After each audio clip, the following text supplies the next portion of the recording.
Jangan lupa subscribe YouTube channel Metro TV News dan jangan lupa nyalakan notifikasinya. Bismillahirrahmanirrahim. Assalamualaikum warahmatullahi wabarakatuh. Selamat pagi, salam sejahtera untuk kita semuanya. Om Swastiastu, Namo Buddhaya, salam kebajikan. Yang saya hormati Wakil Presiden Republik Indonesia, Bapak Profesor Kiai Haji Ma'ruf Amin, beserta Ibu Wuri Estu Ma'ruf Amin. Yang saya hormati Ketua, para Wakil Ketua, dan para anggota MPR Republik Indonesia. Yang saya hormati Ketua, para Wakil Ketua, dan para anggota DPR Republik Indonesia. Yang saya hormati Ketua, para Wakil Ketua, dan para anggota DPD Republik Indonesia.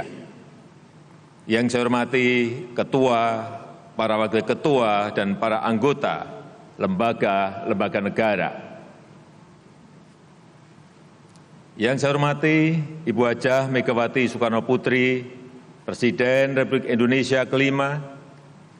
Yang saya hormati Bapak Susilo Bambang Yudhoyono, Presiden Republik Indonesia keenam yang hadir secara virtual. Yang saya hormati Bapak Tri Sutresno dan Bapak Amsahas.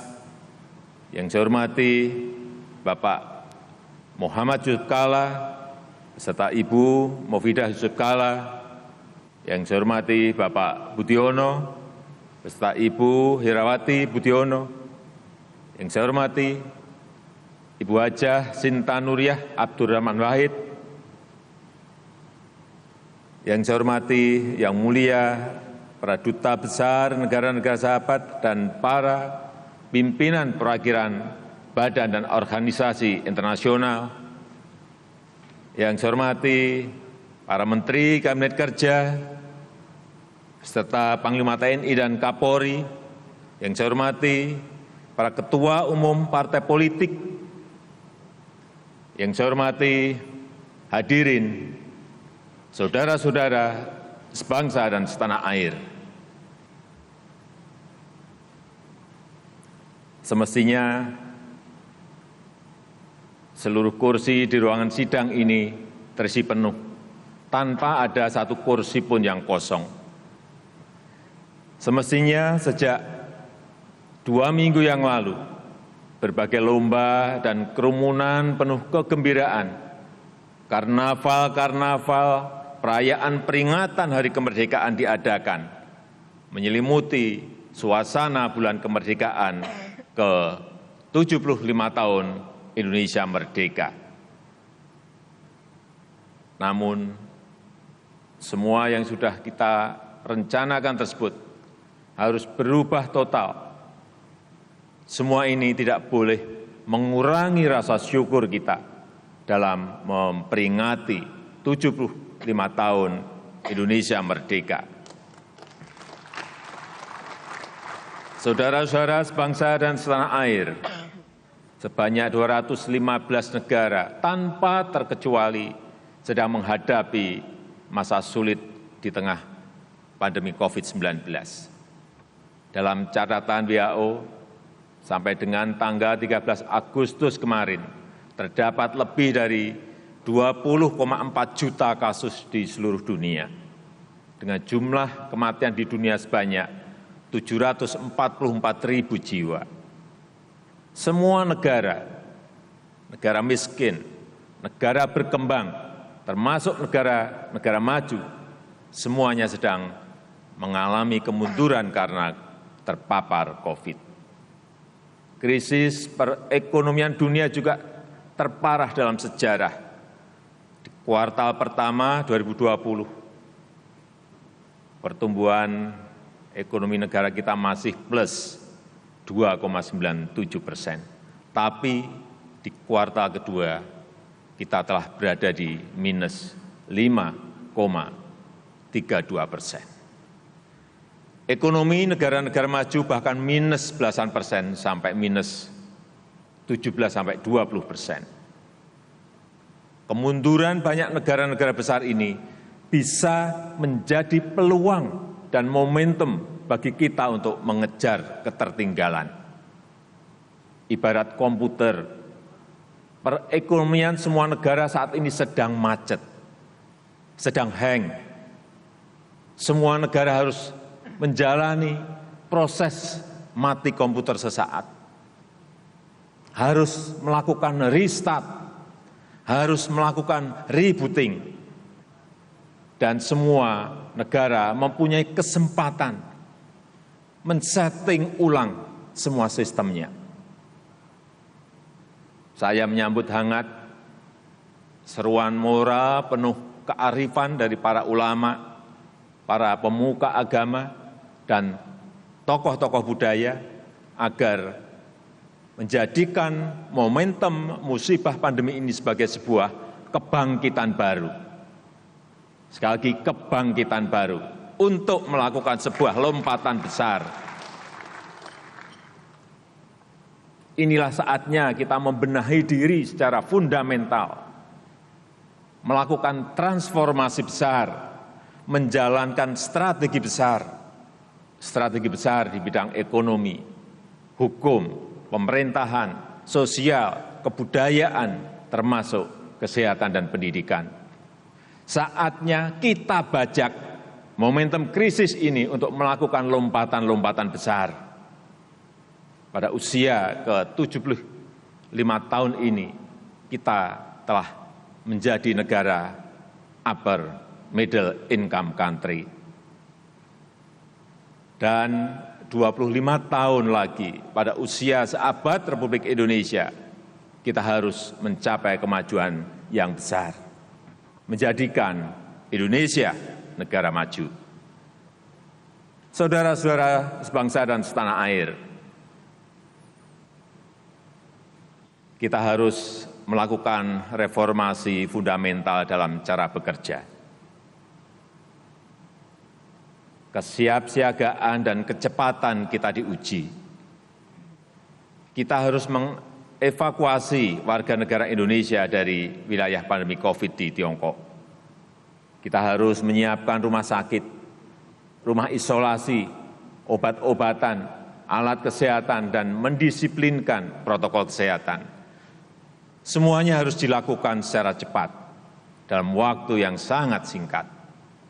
Ketika krisis kesehatan tersebut berdampak pada perekonomian nasional, kita juga harus cepat bergerak, memberikan bantuan sosial bagi masyarakat melalui bantuan sembako, bansos tunai, subsidi dan diskon tarif listrik, BLT desa, dan subsidi gaji, membantu UMKM untuk memperoleh restrukturisasi kredit, memperoleh banpres produktif berupa bantuan modal darurat, dan membantu pembelian produk-produk mereka. Membantu tenaga kerja yang menjadi korban PHK, antara lain melalui bantuan sosial dan program Kartu Prakerja. Sesuatu yang tidak mudah, Untuk itu semua, pemerintah cepat melakukan perubahan rumusan program, menyesuaikan program kerja dengan situasi terkini, melakukan realokasi anggaran dalam waktu singkat, menerbitkan Perpu nomor 1 tahun 2020 yang kemudian disetujui oleh DPR menjadi Undang-Undang nomor 2 tahun 2020. Terima kasih para anggota DPR atas kerja cepatnya. Mensinergikan BI, OJK, dan LPS dalam rangka juga untuk memulihkan perekonomian nasional. Krisis ini telah memaksa kita untuk menggeser channel cara kerja kita dari cara-cara normal menjadi cara-cara ekstra normal, dari cara-cara kerja biasa menjadi cara-cara kerja luar biasa, dari prosedur panjang dan berbelit menjadi smart shortcut, dari orientasi prosedur menjadi orientasi hasil. Pola pikir dan etos kerja kita juga harus berubah. Fleksibilitas, kecepatan, ketepatan sangat dibutuhkan. Efisiensi, kolaborasi, dan penggunaan teknologi harus diprioritaskan. Kedisiplinan nasional dan produktivitas nasional juga harus ditingkatkan. Jangan sia-siakan pelajaran yang diberikan oleh krisis. Jangan biarkan krisis membuahkan kemunduran. Justru momentum krisis ini harus kita bajak untuk melakukan lompatan kemajuan. Saudara-saudara sebangsa dan setanah air, perjuangan untuk menghambat penyebaran COVID-19, mengobati yang sakit, dan mencegah kematian sudah luar biasa kita lakukan.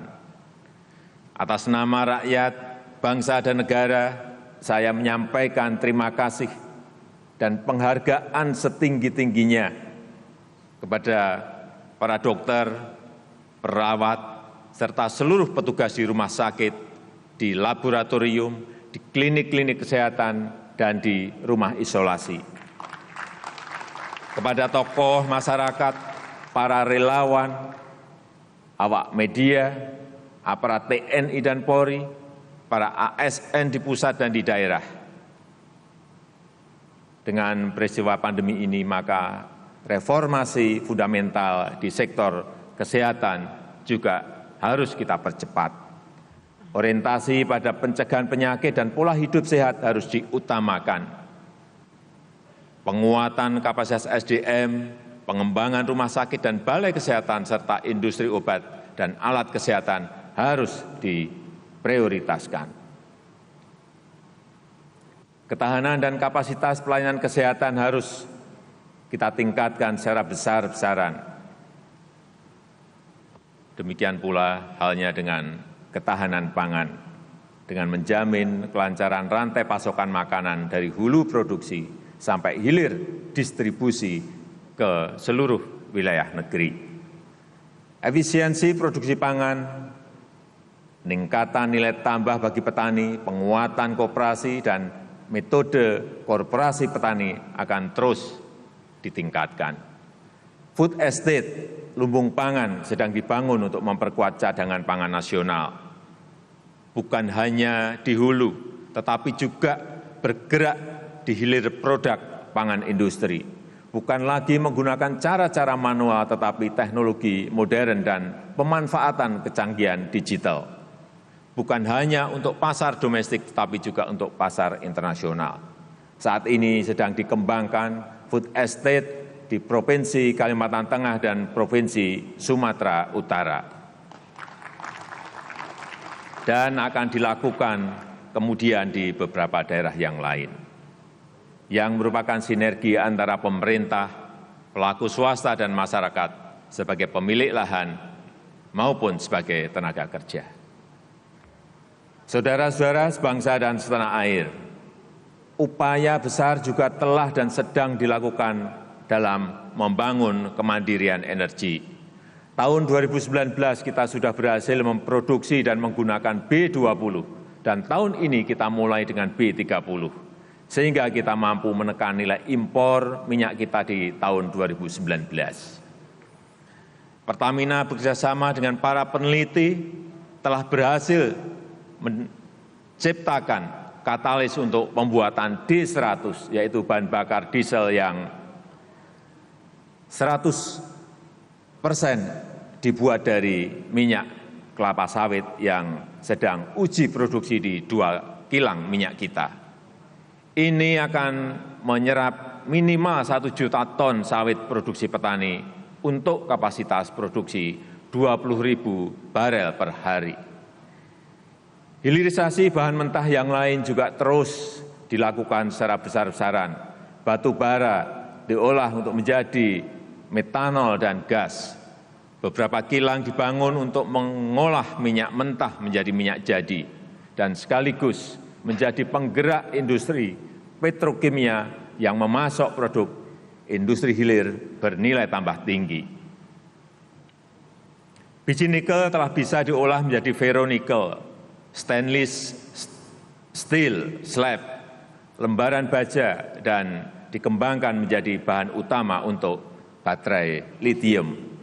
Hal ini akan memperbaiki defisit transaksi berjalan kita, meningkatkan peluang kerja, dan mulai mengurangi dominasi energi fosil.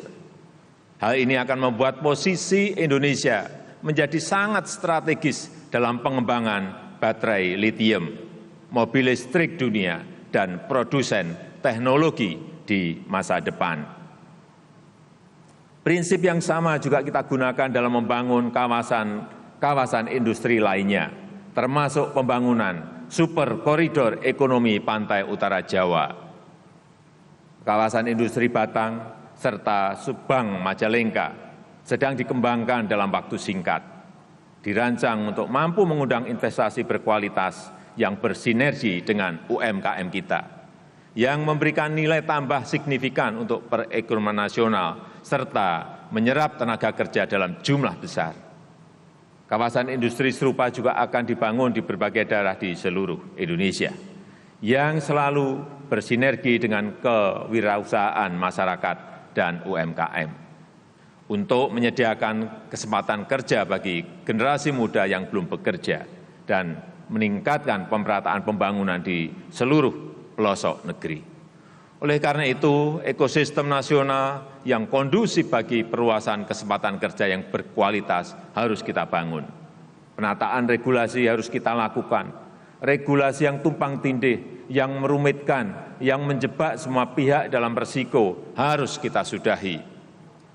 Semua ini kita dedikasikan untuk perekonomian nasional yang adil, untuk kepentingan yang sudah bekerja, untuk kepentingan yang sedang mencari kerja, untuk mengentaskan kemiskinan dengan menyediakan kesempatan kerja yang berkualitas seluas-luasnya.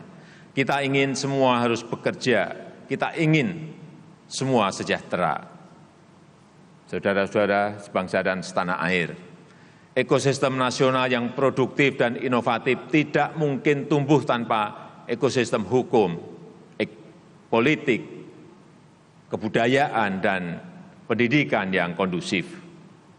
Fleksibilitas yang tinggi dan birokrasi yang sederhana tidak bisa dipertukarkan dengan kepastian hukum, anti korupsi, dan demokrasi. Semua kebijakan harus mengedepankan ramah lingkungan dan perlindungan HAM. Kecepatan dan ketepatan tidak bisa dipertukarkan dengan kecerobohan dan kesewenang-wenangan. Pemerintah tidak pernah main-main dengan upaya pemberantasan korupsi. Upaya pencegahan harus ditingkatkan melalui tata kelola yang sederhana, transparan, dan efisien, dan hukum harus ditegakkan tanpa pandang bulu. Penegakan nilai-nilai demokrasi juga tidak bisa ditawar. Demokrasi harus tetap berjalan dengan baik tanpa mengganggu kecepatan kerja dan kepastian hukum, serta budaya adiluhung bangsa Indonesia. Agenda Pilkada 2020 harus tetap berjalan dengan disiplin tinggi dalam menjalankan protokol kesehatan. Nilai-nilai luhur Pancasila, Negara Kesatuan Republik Indonesia, persatuan dan kesatuan nasional tidak bisa dipertukarkan dengan apapun juga. Kita tidak bisa memberikan ruang sedikit pun kepada siapapun yang menggoyahkannya. Sistem pendidikan nasional harus mengedepankan nilai-nilai ketuhanan yang berkarakter kuat dan berakhlak mulia serta unggul dalam inovasi dan teknologi. Saya ingin semua platform teknologi harus mendukung transformasi kemajuan bangsa. Peran media digital yang saat ini sangat besar harus diarahkan untuk membangun nilai-nilai kemanusiaan dan kebangsaan. Semestinya perilaku media tidak dikendalikan untuk mendulang klik dan menumpuk jumlah like. tapi seharusnya didorong untuk menumpuk kontribusi bagi kemanusiaan dan kepentingan bangsa. Ideologi dan nilai-nilai luhur bangsa tidak boleh dipertukarkan dengan kemajuan ekonomi. Bahkan kemajuan ekonomi jelas membutuhkan semangat kebangsaan yang kuat. Kita harus bangga terhadap produk Indonesia. Kita harus membeli produk dalam negeri. Kemajuan Indonesia harus berakar kuat pada ideologi Pancasila dan budaya bangsa. Saudara-saudara sebangsa dan setanah air, hadirin sekalian yang berbahagia, tujuan besar tersebut hanya bisa dicapai melalui kerjasama seluruh komponen bangsa dengan gotong royong, saling membantu dan saling mengingatkan dalam kebaikan dan tujuan yang mulia. Demokrasi memang menjamin kebebasan, namun kebebasan yang menghargai hak orang lain. Jangan ada yang merasa paling benar sendiri dan yang lain dipersalahkan. Jangan ada yang merasa paling agamis sendiri. Jangan ada yang merasa paling Pancasilais sendiri. Semua yang merasa paling benar dan memaksakan kehendak, itu hal yang biasanya tidak benar.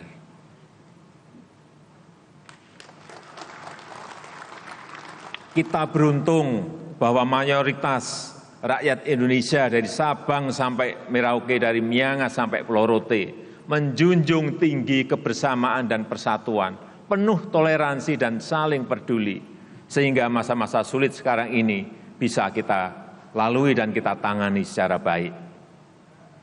Kita beruntung dan berterima kasih atas dukungan dan kerja cepat dari pimpinan dan anggota lembaga-lembaga negara yang melakukan langkah-langkah extraordinary dalam mendukung penanganan krisis dan membajak momentum krisis untuk menjalankan strategi-strategi besar bangsa. MPR dengan cepat membuat payung program baru MPR Peduli COVID-19, serta terus melakukan sosialisasi dan aktualisasi Pancasila serta pengkajian sistem ketatanegaraan dan konstitusi kita. Dengan sangat cepat, sangat responsif, DPR langsung membahas dan kemudian menyetujui dan mengesahkan Perpu nomor 1 tahun 2020 menjadi undang-undang untuk memberikan payung hukum dalam mengatasi krisis kesehatan dan perekonomian. Perpu nomor 2 tahun 2020 menjadi undang-undang untuk melandasi penundaan pemungutan suara pemilihan kepala daerah. Agenda-agenda legislasi yang lain juga tetap berjalan efektif, antara lain pembahasan RUU Pertambangan Mineral dan Batubara dan RUU Kebijakan Keuangan Negara dan Stabilitas Sistem Keuangan untuk penanganan pandemi COVID-19. Respon cepat juga dilakukan oleh DPD terhadap permasalahan mendesak yang dihadapi oleh daerah, mulai dari pemberdayaan ekonomi rakyat melalui BUMDes, peningkatan daya saing daerah, dan dukungan penerapan protokol kesehatan dengan menyiapkan 9 RUU usul inisiatif DPD dan beberapa agenda lain sesuai bidang tugas DPD. Saudara-saudara sebangsa dan setanah air, di tengah berbagai kesulitan teknis selama pandemi, BPK secara cepat dan cermat telah memeriksa dan menyampaikan 1.180 laporan hasil pemeriksaan 2019, memberikan 36.000 rekomendasi kepada pemerintah, dan memerintahkan penyetoran ke kas negara senilai 1,39 triliun rupiah. Tugas internal yang berat tersebut tidak mengganggu agenda BPK untuk melanjutkan perannya sebagai pemeriksa eksternal pada badan-badan internasional, serta keanggotaannya pada Independent Audit Advisory Committee di bawah PBB. Demikian pula halnya dengan Mahkamah Agung yang menjamin kecepatan pelayanan persidangan di era pandemi. Penyediaan layanan persidangan virtual dengan menggunakan aplikasi e-court dan e-litigasi telah mempercepat persidangan di luar persidangan terbuka dan tatap muka, guna terus memperluas akses bagi para pencari keadilan. MA terus menambah layanan pos bantuan hukum dan memodernisasi manajemen perkara melalui layanan pengadilan elektronik. Hal ini membuat MA berhasil memangkas tunggakan sisa perkara secara signifikan. Keberhasilan MA tersebut juga berkat dukungan dari Komisi Yudisial secara sesuai dengan kewenangannya. Pengusulan calon hakim agung, calon hakim ad hoc tipikor, dan calon hakim ad hoc hubungan industrial tetap berjalan lancar. Demikian pula halnya dengan pelaksanaan program peningkatan kapasitas hakim, pemantauan persidangan, investigasi dan advokasi hakim. Sepanjang tahun 2019 hingga Juni 2020 KY telah menangani 1.584 laporan masyarakat dan merekomendasikan 225 penjatuhan sanksi. Kecepatan dan kecermatan Mahkamah Konstitusi juga sangat patut kita apresiasi. MK juga terus memperbaiki tata kelola dan meningkatkan pemanfaatan layanan elektronik guna melayani masyarakat dalam mencari keadilan. MK telah berhasil mempercepat jangka waktu penyelesaian perkara pengujian undang-undang dari waktu penyelesaian 101 hari kerja per perkara di 2017 menjadi rata-rata 59 hari kerja per perkara. Sepanjang tahun 2019 hingga awal 2020, MK telah menyelesaikan 122 perkara pengujian undang-undang. Pada saat yang sama, perluasan kerja sama di dalam maupun di luar negeri pun terus ditingkatkan. MK aktif menginisiasi dan mengkoordinir berbagai kegiatan di tingkat regional maupun di tingkat global, agar sistem hukum kita dijadikan rujukan bagi negara-negara demokrasi di berbagai penjuru dunia. Saudara-saudara sebangsa dan setanah air, masih banyak langkah-langkah besar yang harus kita lakukan. Masih tersedia waktu 25 tahun lagi bagi kita untuk menyiapkan seabad Indonesia merdeka, untuk membangun Indonesia yang kita cita-citakan. Target kita saat ini bukan hanya lepas dari pandemi, bukan hanya keluar dari krisis. Langkah kita adalah melakukan lompatan besar, memanfaatkan momentum krisis yang saat ini sedang terjadi.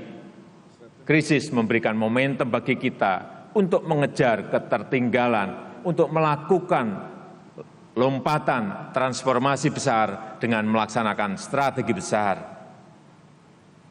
Mari kita pecahkan masalah fundamental yang kita hadapi. Kita lakukan lompatan besar untuk kemajuan yang signifikan.